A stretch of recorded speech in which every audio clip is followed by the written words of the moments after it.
SSN continues to really, the market adoption is just huge. It's being adopted faster than any other test product that we've ever released. We've got a high proportion of our existing customer base have moved over to using SSN, and we've won a number of big new accounts with the SSN technology as well. And it continues to really drive the market. We've got lots of new add-on features and capabilities for SSN coming up in the next year or so. SSN is a streaming scan network. Essentially what it's doing, it's moving the delivery of automatically generated test patterns being applied directly at the pins of the chip to being packetized and delivered over a bus architecture, which hugely optimizes the delivery capability. It removes a huge amount of complexity. So in terms of customers developing large SoCs, doing big chips, it really makes their life easier. It reduces the overall cost of testing this silicon. So that's why it's pretty much a once-in-a-decade technology. The overall development of the technology continues to advance still at a huge rate. There's a bit of a trend in the market right now, and if you kind of look at all of the reports and all of the market analysis, there's a huge discussion around what they call software-derived vehicles. So the essence of a software-derived vehicle is instead of having dedicated electronic hardware on a per vehicle basis or per model or per supplier basis, you work on having a common set of electronic hardware, and the vehicle's features, functions, personality are all contained within the software. Because ultimately the cost of developing the hardware platform is huge. So unless you're one of the top one or two automotive OEMs, it's not cost effective to develop specific hardware on a model per model basis. So there's this consolidation into having kind of standard, more generic hardware platforms, and then all of the features and capabilities being defined at the software level. Even though there's this huge focus on software, it doesn't distract from the fact that it still needs to run on reliable, safe, secure hardware. So there's still a huge need for that hardware to be developed. There's still a huge need for it to meet the capabilities of the software, and that's one of the challenges, because the more features that get added to all of these vehicles, the hardware requirement is increasing in complexity, the amount of compute power that's needed. There's even companies starting to delve into using AI as part of their automotive hardware. So there's a real push for that hardware to become more and more advanced, which is where Siemens really helps address some of those challenges. The key thing for us and the hardware developers is to make sure that it's not the hardware capabilities that are holding things back. And when we talk about adding more and more complexity, there's a trade-off there, because the more complexity you add, the bigger the piece of silicon, the harder it becomes to test, the more expensive it becomes.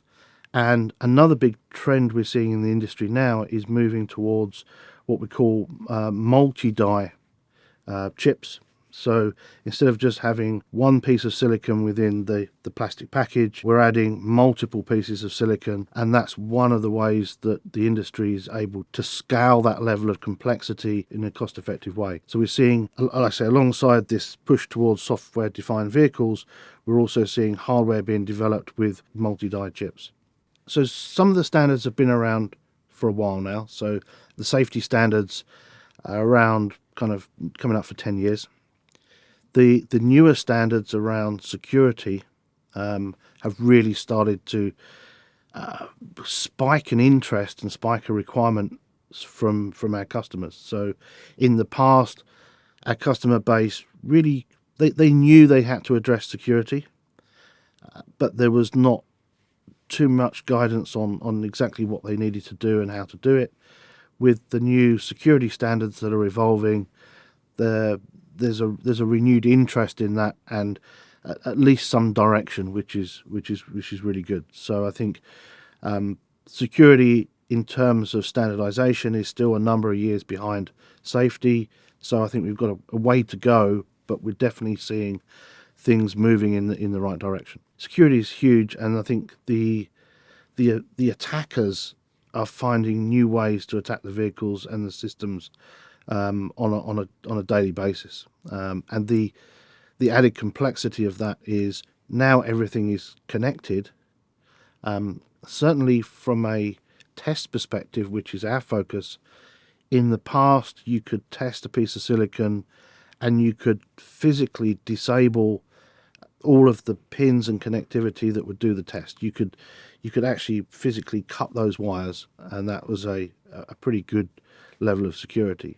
Now, being online, the automotive manufacturers want to be able to still collect that data through the cloud or through kind of plug-in testing.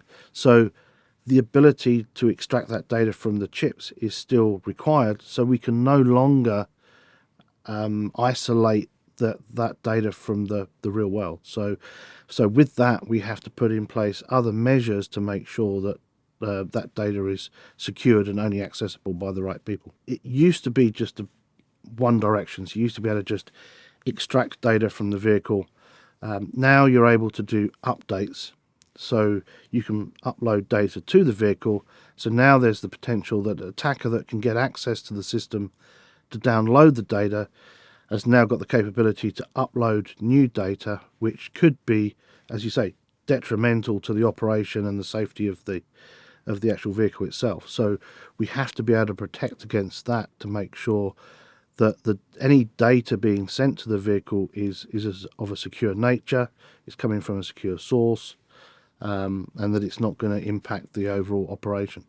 I mean, from our perspective and our development software, we do have elements of AI already ingrained in that, and that's required when you're looking for defects in silicon that have multi-million millions of flops or gates in them. You need AI to do that in a smart way. You can't just rely on looking at each defect one by one. You need to have AI in there too.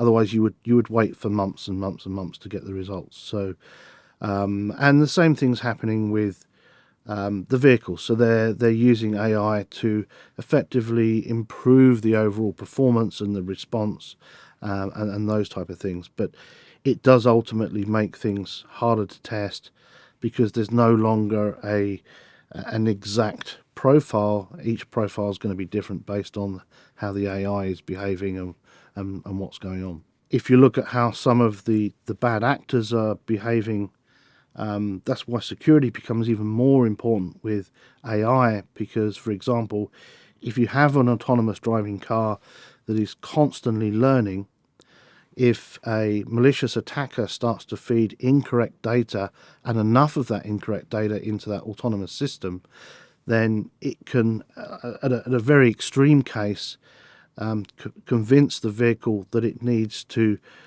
stop at a green traffic light and drive on a red traffic light, because it can, if you train the vehicle that this is the way that you need to operate, then you can change the behavior of the system over time by constantly feeding updated training data to it. So you need to make sure that data is secure and coming from a secure source. Again, going back to the standards, there's a number of standards emerging. So we have what we call V2V, which is vehicle-to-vehicle communication, and then we also have V2X, which is vehicle to the infrastructure. And you see a lot of developments going on, especially with smart cities, where some of the road furniture, the signage, and the buildings, especially kind of parking buildings, once you get close to them, they're able to connect to your car and control your car. There's even examples in Germany where once you drive into a parking structure, the parking structure will take over the control of your vehicle and park your vehicle for you. So again, another area where standards are really, really important, but also security in terms of accessing the vehicle in a safe and secure way. I think things have not stalled, but they've slowed down. There is still a lot of development going on. I was in California a couple of weeks ago, and the Waymo taxis are whizzing around San Francisco quite happily. Quite scary to watch, but they seem to work quite well. So that's good. And then there's a whole bunch of new developments coming down the road in terms of more public transport. So I know the UK government funded a number of projects to bring kind of autonomous mass transport to the country. So we should see the results of those in the next couple of years. But before it gets down to everybody's individual vehicle, I think we'll just continue down this path of adding more and more capabilities until the point where, like I say, the car is able to realistically take over. So we'll see what happens. We've actually put together an ebook which is more detailed than the information that's on the web page. So we have this ebook that enables our customers to see the full range of technologies, everything from advanced manufacturing tests, safety, security, reliability, all in one document. And it shows kind of an end-to-end flow of the capabilities that we have within Siemens.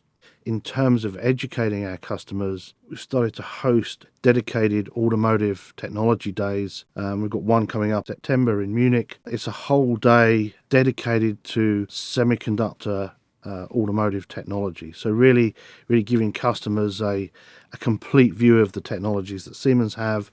It's really focused on software-derived vehicles, which we talked about earlier. So anybody coming along to that will kind of get a complete overview end-to-end of what automotive technologies we have.